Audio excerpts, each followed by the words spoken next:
Le grand matin Sud Radio, 7h-9h, Jean-Jacques Bourdin. Bien, avec vous Benjamin, nous parlons de quoi? Alors je vous avais donné ma fiche de lancement, oui, vous ne l'avez pas, donc je vais m'auto-lancer. Je vais m'auto-lancer. J'ai tout perdu. Ah si, je l'ai, je l'ai. Allez-y, faites-moi plaisir. Alors, Teddy Riner.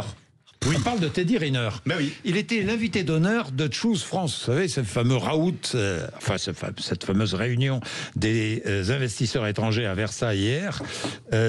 Quelques sorties d'Eric Riner, de Teddy Riner ont été largement commentées. Effectivement, notamment à propos de ses ambitions. Teddy Riner qui ne s'interdit à rien, même pas la politique. Mais s'il s'engage, c'est pas pour finir ministre des Sports. Écoutez, c'était sur BFM.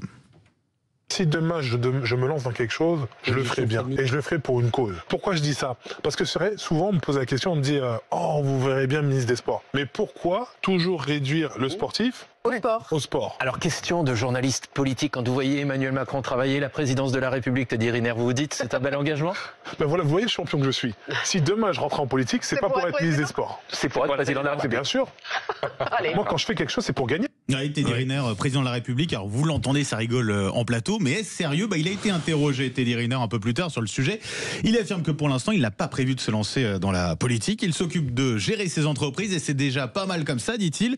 Car oui, le quintuple champion olympique investi depuis près de 20 ans dans des sociétés françaises. D'ailleurs, s'il devait arriver au pouvoir, voici ce qu'il ferait pour les entreprises. Je leur faciliterai leur chemin. Parce que je pense aujourd'hui que les sociétés, pour pouvoir créer de l'emploi, c'est un peu compliqué tant qu'il y a autant de taxes. Je pense qu'il faut les aider en ce sens pour que demain, il y ait plus d'emplois. Mais je pense qu'il faut faciliter un petit peu les personnes qui entreprennent en France et ça crée beaucoup plus d'employabilité. Il va falloir qu'ils creusent quand même, pour que demain il y ait plus d'emplois. Oui, il faut creuser. Juste un mot. Sans méchanceté aucune. Moi, je trouve un peu, même si tout le monde se marre, je trouve un peu arrogant quand même Teddy Riner. Je l'adore comme judoka, c'est un champion extraordinaire. Je trouve que la blague est à demi une blague. Ça n'existe pas, même si on rigole. Si on rigolait, Elisabeth Lévy, vous seriez présidente. Nous, on va rigoler, on va s'esclaffer. Tout le monde va comprendre qu'il y a zéro doute et qu'on n'en a pas envie du job. Non, mais lui, il y a quelque chose d'un peu arrogant. Je suis un champion, je veux gagner. Il m'a saoulé. Écoutez, j'en ai assez. C'est un peu de notre faute à expliquer que la politique, c'était pas un métier. Que je suis d'accord. On n'avait qu'à, bien sûr. Je suis d'accord. N'importe qui peut s'improviser président de la République, comme si l'État, si vous voulez, c'était un truc, c'était simple, c'est facile à dire. Non, franchement, ça commence à être un peu. Après, alors on a eu Hanouna, maintenant on a Teddy Riner. Il y a Karim Bonnerin.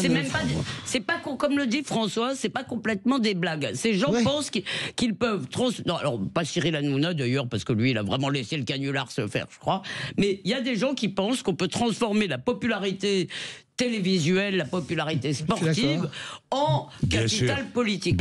Et je trouve ça assez méprisant pour la politique. Chacun à sa place. Oui, mais c'est à nous aussi d'arrêter de dire la politique, c'est pas un métier. Non, mais là, je suis d'accord avec vous, Elisabeth. Et puis c'est aussi Emmanuel Macron. Emmanuel Macron a donné des mauvaises idées à tout le monde. Soyez fiers d'être des amateurs. Soyez fiers d'être des amateurs. Et puis surtout, ex nihilo, il arrive, les mains dans les poches, il a même pas 40 ans. Il avait fait un peu de politique quand même. Je suis d'accord avec vous, mais ce que je veux dire par là, c'est que tout le monde se dit waouh, il a réussi à le faire, sauf que c'est un alignement de planètes qui arrive une fois par siècle. Bien, merci. Édouard Philippe sera là dans quelques instants. Lui, il connaît bien la politique. Ça fait un moment qu'il y est. C'est plus crédible peut-être. Il est avec nous dans quelques instants sur Sud Radio. C'est une exclusivité Sud Radio. Je suis très heureux de l'offrir à Sud Radio parce qu'il s'exprime peu.